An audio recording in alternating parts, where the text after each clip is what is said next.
My grandson urged me to look under the table at his dad's wedding. I was sitting quietly at table 8, in the middle of a ballroom that looked like it had been poured out of a wedding magazine. Candlelight softened everything, turning faces into warm shapes and the white roses into glowing clouds. The jazz band played something smooth and polite, and the room hummed with the comfortable noise of people celebrating a fresh start. I tried to match their mood, tried to be the kind of mother who smiled at her son's happiness without carrying old grief in her pockets. But my smile felt practiced, like a mask I wore for Alex. Beside me, my 7-year-old grandson Leo pushed his red toy car back and forth across the immaculate tablecloth, making tiny engine sounds only he could hear. He wasn't misbehaving or demanding attention the way children sometimes do at big events. He was doing the opposite.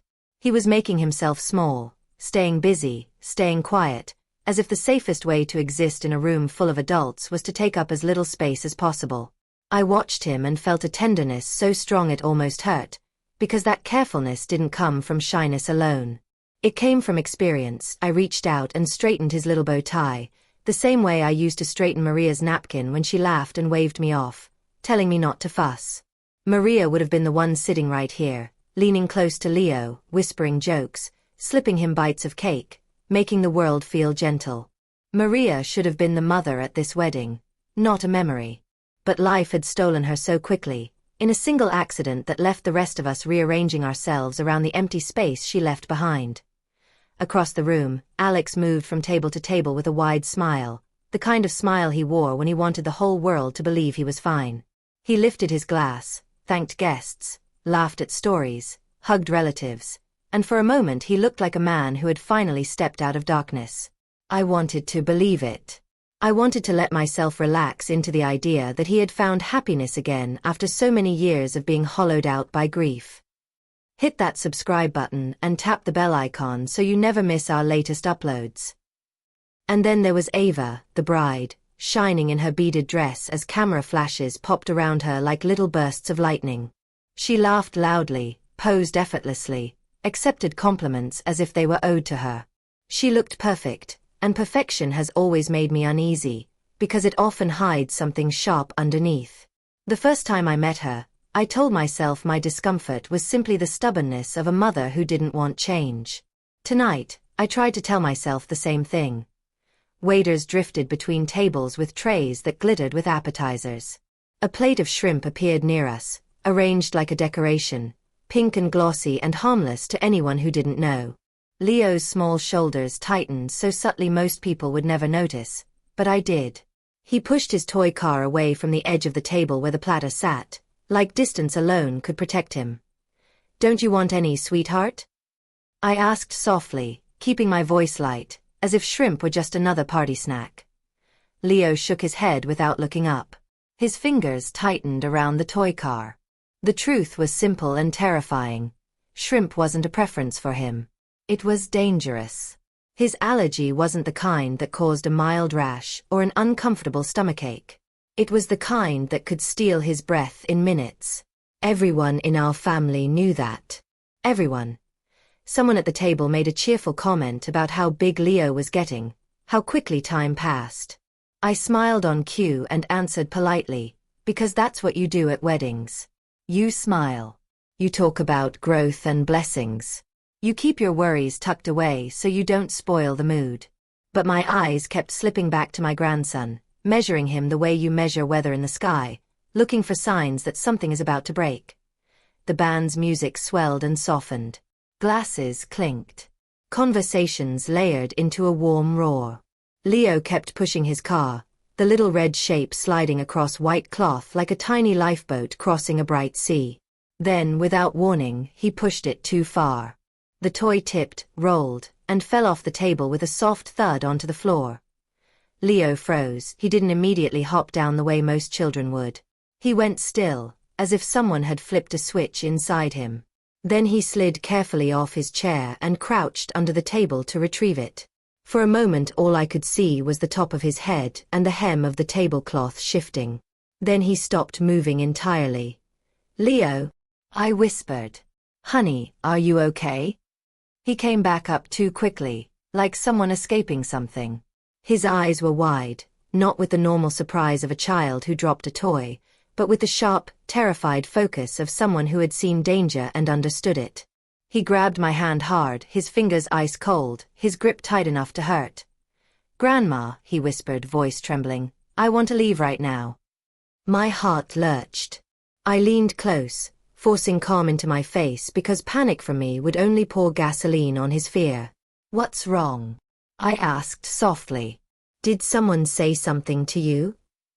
Leo shook so lightly his bow tie quivered. Then he whispered, so quietly I had to lean in to hear him. "Grandma, you didn't look under the table, did you?" His words hit me like cold water. Children don't usually ask that. Children don't usually fear what's under a table at a wedding. I wanted to laugh it off, to tell him he was imagining things, but Leo wasn't the kind of child who invented trouble. He was the kind who swallowed it. "It's okay," I murmured, stroking his hair. "I'm right here. Let me look." I lifted the edge of the tablecloth slowly. Under the table, the candlelight faded into shadow. Chair legs made a small forest of wood and darkness. Leo's shoes hovered near the floor as he pressed against my side. And near the leg of his chair, tucked like something dropped by accident, was a folded piece of paper. It was so small it almost disappeared into the gloom, but the sight of it made my stomach tighten. A folded note at a wedding table is nothing, unless your child is shaking and begging to leave. My fingers trembled as I reached down. The paper felt slightly damp at the edges, as if it had been handled and handled again. I unfolded it carefully, the way you unfold something that might sting, and read the scribbled words in the dim glow of the candles. "Table 8, add shrimp to the child serving." For a moment, the world narrowed to those words. I couldn't hear the band. I couldn't hear laughter. I couldn't even hear my own breath. I only saw my grandson's small face and the sentence that tried to turn a celebration into a tragedy. Someone had written this on purpose. Someone had targeted Leo. Someone had known the table number, known there was a child there, and known shrimp could hurt him. Leo pressed against me, his breathing fast and shallow. He looked up at me as if he was waiting for me to decide whether the world was safe or not. I closed my fist around the paper so hard it crumpled. I stood up smoothly, because if I stood too fast, people would notice, and if people noticed, questions would come, and if questions came, the wrong person might realize the plan had been discovered and try again in a different way. I pasted a calm smile on my face that felt like it might crack my cheeks. "Leo needs some fresh air," I said lightly to the nearest guests. "We'll be right back." I took Leo's hand and guided him away from the table without rushing. My adopted daughter Lucy, sitting near him, caught my eye.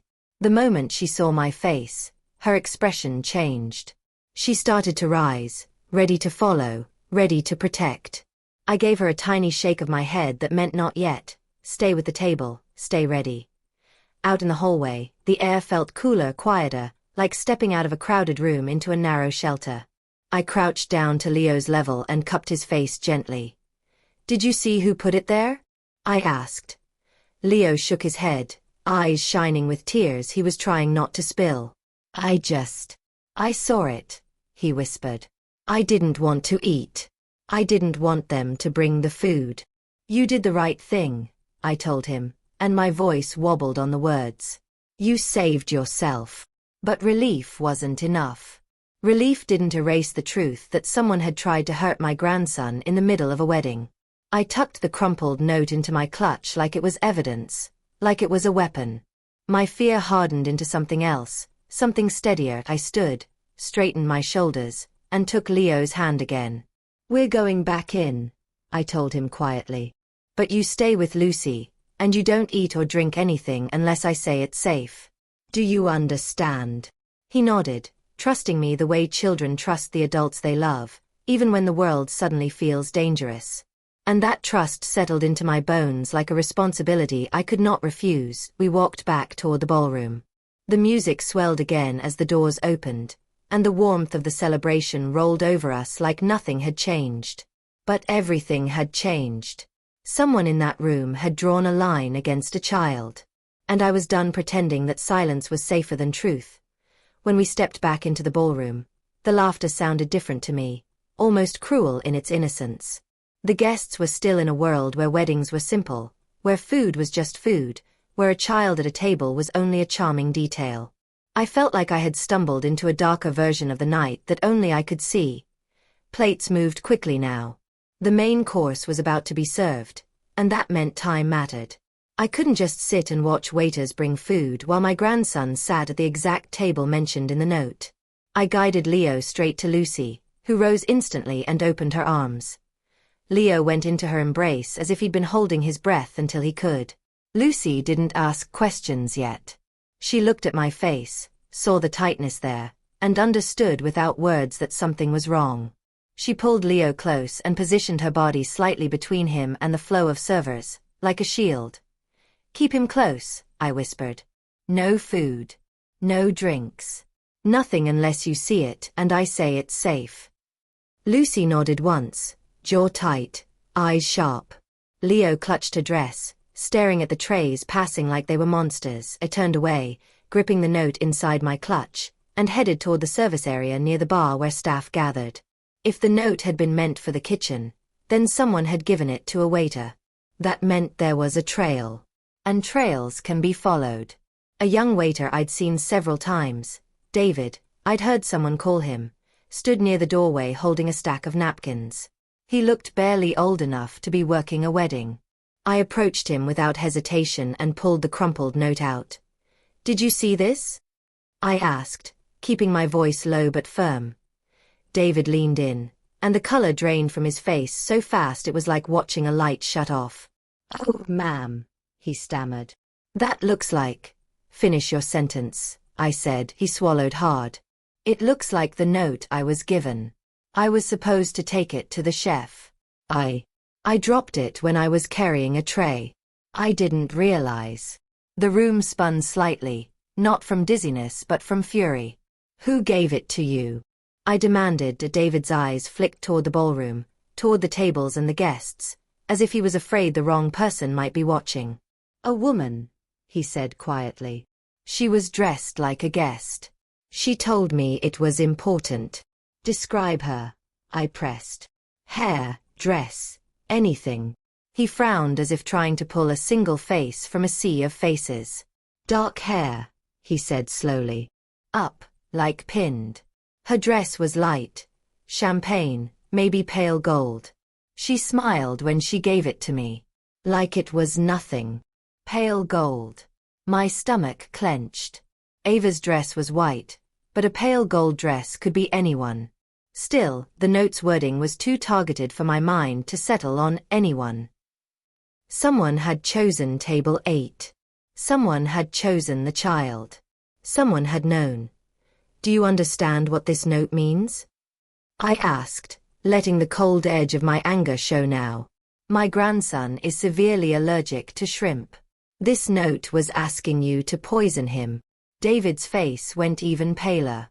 His hands started shaking. "No," he whispered. "No, ma'am. I didn't know. I swear. I thought it was a preference, like extra seafood, like some people ask for." I raised a hand to stop his frantic explanations. "I believe you didn't know," I said, because his fear was real. "But someone used you. And I need to know who." He nodded quickly. "I can ask the other staff. Maybe someone saw her." "Do it now," I said, hurried away, speaking urgently to the servers clustered by the door. I turned back toward the ballroom and scanned the crowd, searching for pale gold fabric, searching for pinned dark hair, searching for anyone watching Leo too closely.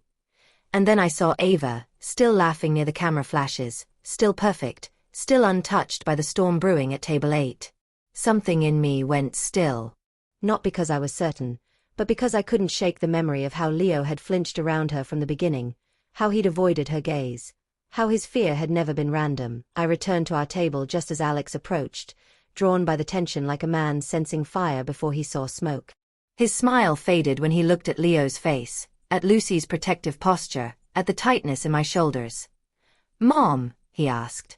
"What's going on?" I didn't soften it for him. I handed him the note. "Read it." He unfolded it, his eyes moving across the words. I watched the happiness drain out of his face.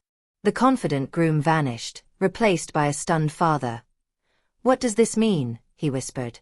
"Is this Leo, did you?" "Leo found it under the table," I said. "And he understood what it meant before any of us did." Alex's hand trembled as he stared at the paper. "Who would do this?" he breathed. Ava appeared beside him as if she could sense the spotlight shifting. Her smile was polite but tight, like a ribbon pulled too hard. "What's the commotion?" she asked lightly, her gaze flicking to the note. "Are we having a family meeting in the middle of dinner?" Her tone was playful, but her eyes did something I didn't like. They assessed. They measured. They flicked briefly toward Leo and then away, as if she was checking whether he had eaten yet. "This note tells the kitchen to add shrimp to Leo's plate," I said plainly. "Leo is allergic." Ava's brows lifted. "And?" she asked, like she was waiting for the joke, but Lucy's voice cut in, sharp as glass. "And everyone knows shrimp could hurt him." Ava laughed a little, too quickly. "There's no name on it. It could have been dropped by anyone. Children find things under tables all the time. This is ridiculous." It was the wrong kind of denial. Too smooth. Too eager to close the conversation. I felt the room starting to listen. Guests at nearby tables were turning their heads. The band kept playing, but the mood shifted like a cloud passing over the sun. I knew then that quiet handling wasn't enough. If this stayed private, it could be dismissed. It could be minimized. It could be called a misunderstanding until the danger returned in a different form. Truth needed witnesses. I stood up. "Excuse me," I called, lifting my voice over the music. "Before anyone eats, I need a moment." The band faltered, confused, and then the sound dipped as people turned. Conversations thinned. Forks paused. A hush began to spread outward like ink in water. I held up the note. "Someone wrote this instruction to add shrimp to a child's plate at table 8, I said clearly. "My grandson at this table is severely allergic." If this had been followed, he could have ended up in an ambulance instead of at a wedding. A ripple of shocked whispers moved through the ballroom. People looked at Leo, at Lucy's arms around him, at the note in my hand. Someone said, "Oh my God." Someone else asked, "Is that real?" I looked toward the service door. "David," I called. "Please come here." The young waiter stepped forward slowly, eyes wide, face strained with fear. He looked like someone walking into a storm he hadn't meant to create. "Did you receive a note like this?" I asked. He nodded. "Yes, ma'am." "Did a guest hand it to you?" He swallowed hard. "Yes. A woman." Ava's laughter vanished. Alex's face tightened. Lucy's eyes narrowed. And then, from a table farther back, a young woman stood abruptly, chair scraping the floor. Tears streaked her cheeks before she even spoke. It wasn't an accident," she blurted, voice shaking. "She asked me to give it to the waiter. She said it was about food preferences. I didn't know. I swear I didn't know." Ava's head snapped toward her, and her voice came out sharp, ugly. "Gloria." The name fell into the silence like a threat. The young woman, Gloria, shook her head, sobbing. "I'm not lying," she said. "I'm scared.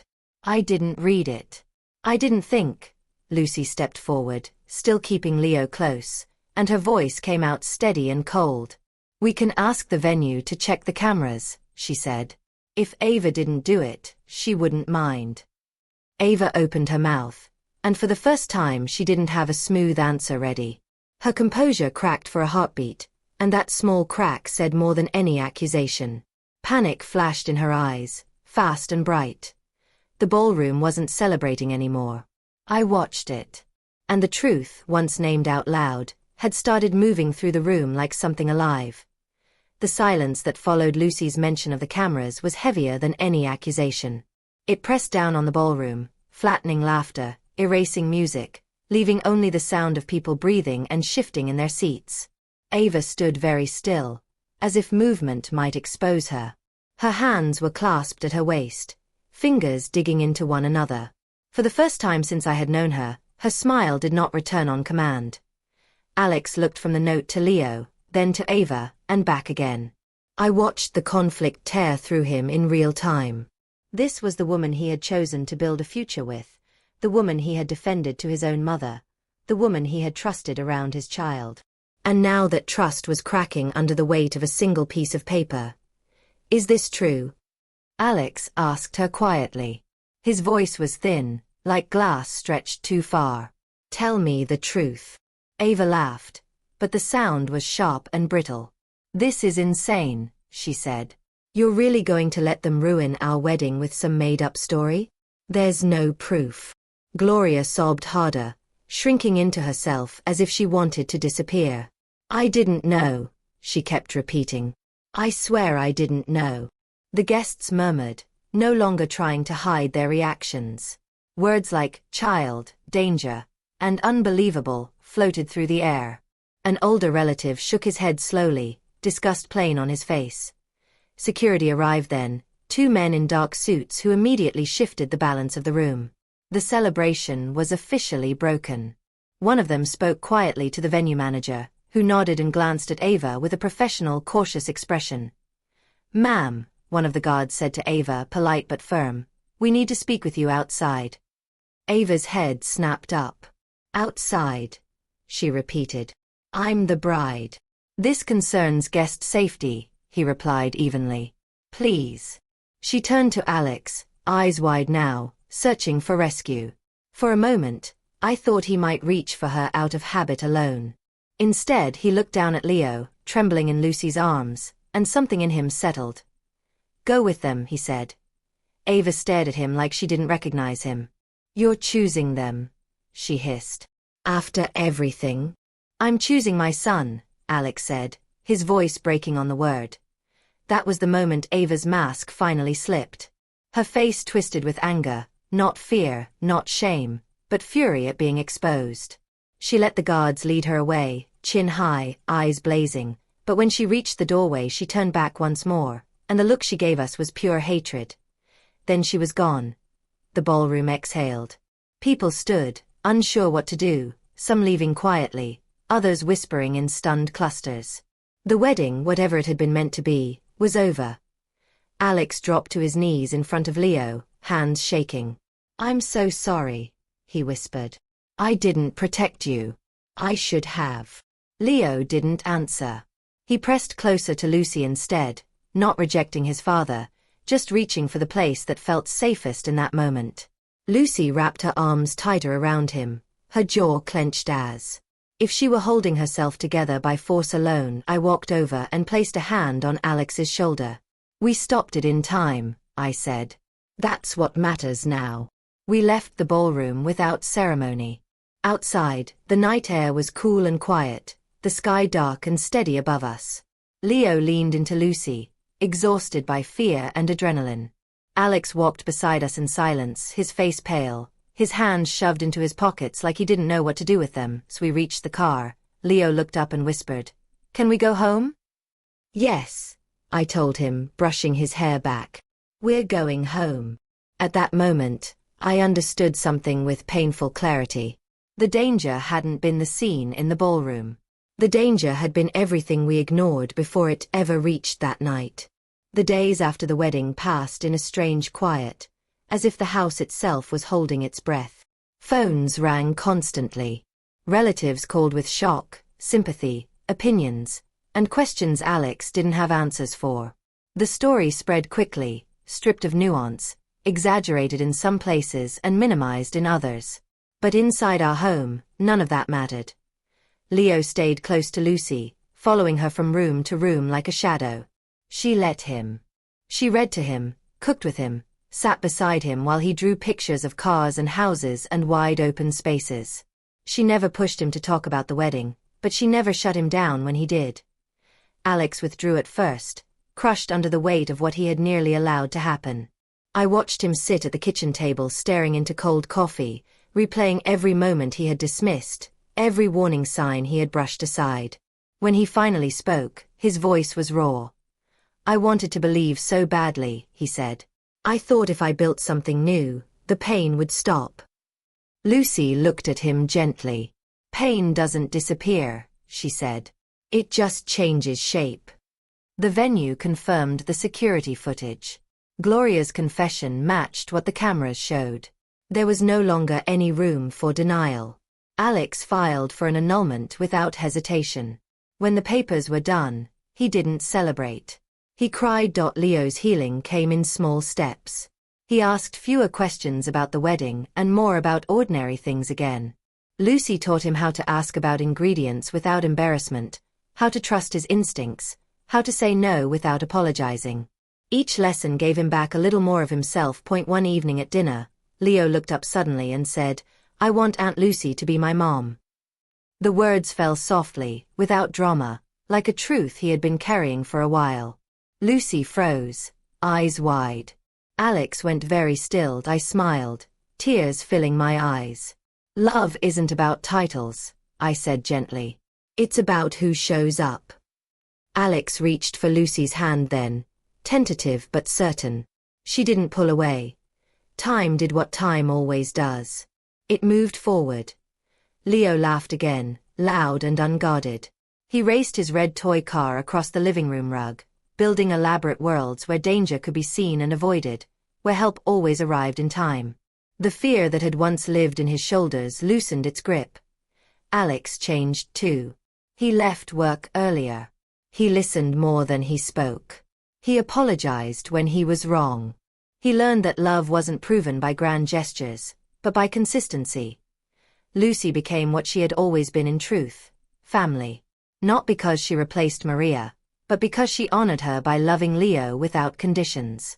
Maria's photo stayed on the shelf, part of our lives, not erased, not hidden. Months later, Alex asked Lucy to marry him quietly, honestly, without spectacle. Their wedding was small. Leo carried the rings in his pocket, his lucky red car tucked beside them. He smiled the whole time. Now, when I think of that first wedding, I don't remember the flowers or the music. I remember a whisper under a table. I remember choosing to look. I remember standing up when it would have been easier to stay quiet. If there is one truth I carry forward, it is this. Children tell us when something is wrong, if we are willing to listen. Courage doesn't always roar. Sometimes it trembles and whispers, "Grandma, I want to leave." And sometimes, listening to that whisper saves a life. After everything settled, after the calls stopped coming and the shock faded into something quieter, I found myself replaying that moment again and again. The second Leo squeezed my hand under the table. It haunted me not because of fear anymore, but because of how close we came to ignoring it. One polite smile, one thought of not making a scene, and my grandson's life could have taken a turn none of us could undo. I began noticing children everywhere after that. At grocery stores. At family gatherings. At restaurants. I noticed the ones who suddenly went silent, the ones who clung too tightly to an adult's sleeve, the ones whose eyes followed exits instead of balloons. I realized how often adults dismiss those signals because they are inconvenient, because they interrupt comfort. We teach children to be polite long before we teach them to be safe. Leo grew stronger in ways that had nothing to do with age. He learned that his voice mattered. He learned that fear wasn't something to be ashamed of, but something to pay attention to. When he asked questions about food now, he did it calmly, confidently, as if it were the most natural thing in the world. Watching him do that filled me with a quiet pride I can't fully describe. One afternoon, months later, we attended another family event. Smaller. Quieter. Leo tugged my hand and asked if we could sit somewhere he could see the room. I said yes immediately. He scanned the tables, checked the food, then ran off to play with the other children. No fear. No tension. Just awareness. That was when I understood he hadn't become a frightened child.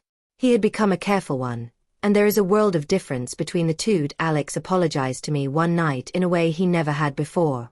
Not quickly. Not defensively. He told me he was sorry for every time he had brushed off my instincts, for every time he had chosen peace over protection. He told me he finally understood that love without responsibility is just appearance. I told him forgiveness wasn't something he had to earn in one moment. He was already earning it by doing better. Lucy once admitted she had spent years believing she needed to be useful to belong. That loving quietly was safer than wanting openly. I took her hands and told her she had always been my daughter, long before she ever became Leo's mother in practice or in name. We cried together that night, not from pain, but from release. Sometimes Leo still asks me about his mother Maria. We talk about her without fear now. About her laugh. About the songs she used to sing. About how kind she was. Lucy listens too, never threatened, never trying to replace what cannot be replaced. That is love in its truest form, making space instead of erasing. The red toy car still sits on Leo's shelf, paint chipped, one wheel slightly crooked. He calls it his lucky car. I know better. It wasn't luck that saved him. It was attention. It was listening. It was courage that didn't shout but whispered and held on tight. If someone ever asks me what I learned from that wedding, I don't tell them about betrayal or revenge. I tell them this. Never ignore a child who wants to leave. Never dismiss fear just because it's inconvenient. And never choose silence when protection is required. Because sometimes the smallest voice in the room is the one telling the most important truth. In the quiet months that followed, our home slowly learned how to breathe again. Not the shallow, careful breathing of fear, but the deeper kind that comes when danger has passed and trust begins to return. Leo's laughter came back first, softly at the beginning, then louder, spilling through rooms the way sunlight does when curtains are finally opened. He ran through the house with his red toy car, making up stories where problems could always be fixed and help always arrived in time. Watching him, I knew that what had almost been taken from him was not just his life, but his sense of safety in the world. And that safety was something we had to rebuild every day. Alex changed in ways that didn't make headlines or inspire speeches. He woke up earlier to make Leo breakfast. He asked questions and waited for the answers instead of rushing past them. He learned to apologize without excuses and to listen without defending himself. I saw my son again, not the man hiding behind a perfect smile, but the boy I raised, finally strong enough to face his own mistakes. Grief had blinded him once. Love, this time, made him see. Lucy became the steady center of our family without ever demanding recognition for it. She packed lunches carefully, read ingredient labels twice, and sat through long nights when Leo had bad dreams, never rushing him, never telling him to be brave. She taught him that bravery wasn't the absence of fear, but the courage to speak when something felt wrong. When Leo finally began calling her Mom without hesitation, it didn't feel like a replacement. It felt like a continuation, like love finding another way forward. We talked about Maria often, openly, without whispers. Her memory stopped being a wound and became a presence again. Leo learned that loving Lucy didn't mean forgetting his mother, and Alex learned that moving forward didn't mean betrayal. Love, I realized, isn't something that runs out. It expands when it's honest. One evening, long after everything had settled, Leo sat beside me at the kitchen table and asked, "Grandma, did I do the right thing that day?" I looked at his small face, so serious, and felt my chest tighten. "Yes," I told him. "You did exactly the right thing. You saved yourself. And you helped all of us remember what matters." He nodded, satisfied, and went back to pushing his toy car across the table, safe, confident, whole. Now, when I think back to that wedding, I don't remember the flowers or the music or the broken celebration. I remember a child's hand gripping mine. I remember choosing to look when it would have been easier not to. I remember standing up in a room full of people and deciding that a child's life mattered more than appearances, comfort, or silence. That is where this story truly ends. Not with punishment, or shame, or spectacle, but with a family rebuilt on truth, attention, and courage. Because sometimes, the most powerful act of love is simply listening when a small voice says, something is wrong, and having the strength to believe it. Life didn't return to normal all at once. It never does after something like that. Instead, it stitched itself back together in small, uneven pieces, the way a careful hand mends fabric that tore too close to the seam. Some days felt light and almost ordinary. Other days carried a heaviness that arrived without warning, usually in quiet moments when no one was trying to be strong. Leo started asking deeper questions as time passed. Not just about food or safety, but about people. About why some adults smiled when they meant something else. About how someone could pretend to care and still want to hurt another person. Those were not easy questions to answer for a child, or for a grandmother. I never lied to him, but I learned to speak gently, telling him that some people carry pain and anger inside them and choose the wrong way to release it. I told him that their choices were never his fault. At night, when the house was quiet, I sometimes heard Leo talking softly in his sleep. He wasn't screaming or crying. He was explaining, as if reliving the moment in words, trying to understand it fully. Lucy would sit on the edge of his bed, rubbing slow circles on his back until his breathing evened out again. She never hurried him awake. She let his mind finish its work. Alex carried his own weight in silence for a long time. He blamed himself more than anyone else ever could. I saw it in the way he watched Leo eat, in the way he flinched if someone laughed too loudly near him, in the way his hand always hovered just a little too close to his son's shoulder. One evening, he finally said out loud what had been crushing him. He told me he was terrified that Leo would grow up remembering him as the father who didn't protect him. I told Alex something I wish someone had told me years ago. That children don't remember perfection, they remember presence. They remember who shows up after fear. They remember who changes. I told him that the fact he listened, believed, and acted would matter far more than the mistake that came before it. He cried then, not the quiet, controlled kind of crying, but the kind that empties something heavy from the chest. As weeks turned into months, Leo began to reclaim spaces that fear had taken from him. He stopped sitting with his back to the wall at restaurants. He stopped checking my face before taking a bite. He started trusting the world again, not blindly, but bravely. There is a difference. Blind trust ignores danger.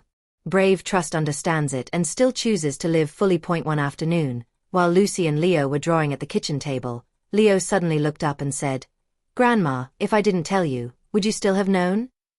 The question caught me off guard. I thought carefully before answering.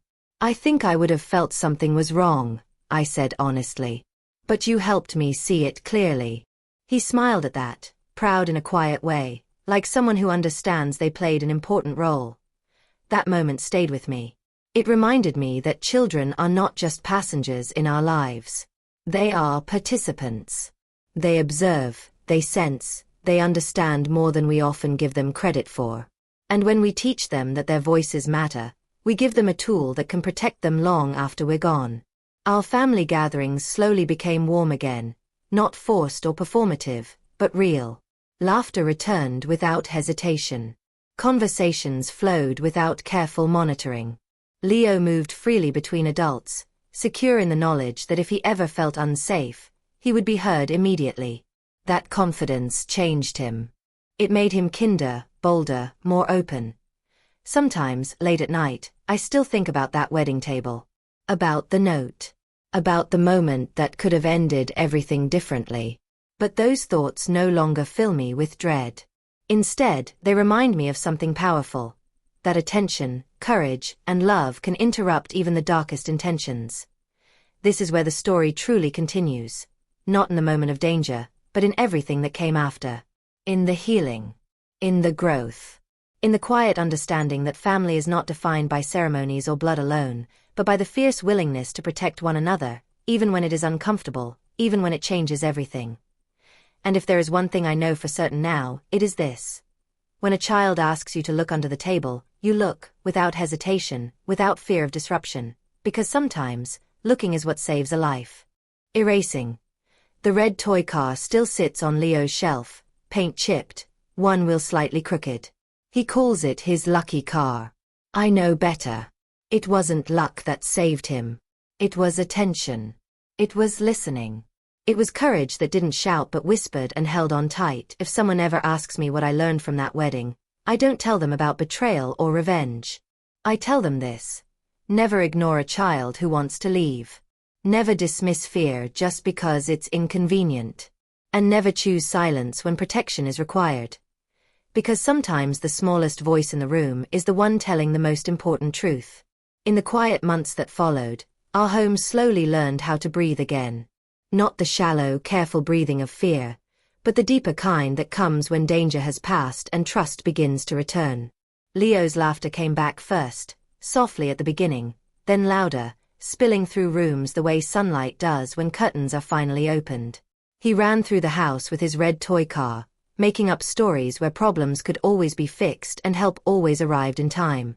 Watching him, I knew that what had almost been taken from him was not just his life, but his sense of safety in the world. And that safety was something we had to rebuild every day. Alex changed in ways that didn't make headlines or inspire speeches. He woke up earlier to make Leo breakfast. He asked questions and waited for the answers instead of rushing past them. He learned to apologize without excuses and to listen without defending himself. I saw my son again, not the man hiding behind a perfect smile, but the boy I raised, finally strong enough to face his own mistakes. Grief had blinded him once. Love, this time, made him see. Lucy became the steady center of our family without ever demanding recognition for it. She packed lunches carefully, read ingredient labels twice, and sat through long nights when Leo had bad dreams, never rushing him, never telling him to be brave. She taught him that bravery wasn't the absence of fear, but the courage to speak when something felt wrong. When Leo finally began calling her Mom without hesitation, it didn't feel like a replacement. It felt like a continuation, like love finding another way forward. We talked about Maria often, openly, without whispers. Her memory stopped being a wound and became a presence again.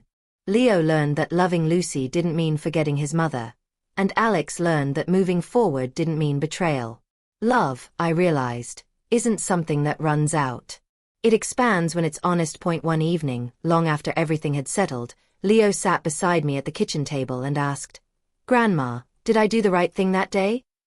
I looked at his small face, so serious, and felt my chest tighten. "Yes," I told him. "You did exactly the right thing. You saved yourself. And you helped all of us remember what matters." He nodded, satisfied, and went back to pushing his toy car across the table, safe, confident, whole. Now, when I think back to that wedding, I don't remember the flowers or the music or the broken celebration. I remember a child's hand gripping mine. I remember choosing to look when it would have been easier not to. I remember standing up in a room full of people and deciding that a child's life mattered more than appearances, comfort, or silence. That is where this story truly ends. Not with punishment, or shame, or spectacle, but with a family rebuilt on truth, attention, and courage. Because sometimes, the most powerful act of love is simply listening when a small voice says, something is wrong, and having the strength to believe it. Justice. It is about attention. About believing children.